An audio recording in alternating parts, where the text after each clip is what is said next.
at pagbibilang, ang hindi lang daw ay travel. Kasi gaya nga daw ng sabi mo ate, inuuna yung needs ng mga bata, lalo na mahal magpaaral sa ngayon. Napakalaking percent daw ng income ay pumapasok sa pagpapaaral. Salamat sa comment na yan ni Ate Maricel Abansenia. Ate Marie, what's on our calendar? So then nanonood ka sa atin. Sabi, don't compare yourself with anyone in this world. If you compare, you are insulting yourself. Ayan.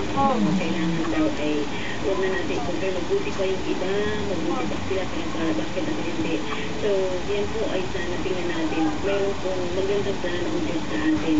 Even if you are now in your place. Galing. Enjoy niyo po yan. And it's not too late to discover kung ano yung plano para sa iyo ng Panginoon. Right? So, okay, kahit na 14 na, be excited pa rin sa buhay. Yes.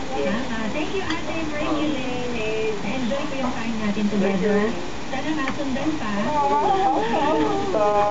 Ika-50th na,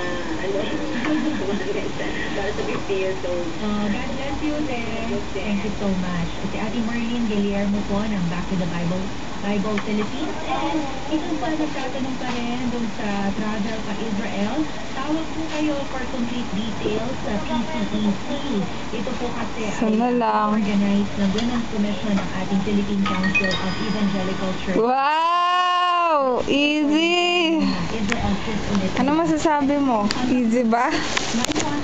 Ano masasabi ni Angel? Hanggang 57 913-1655.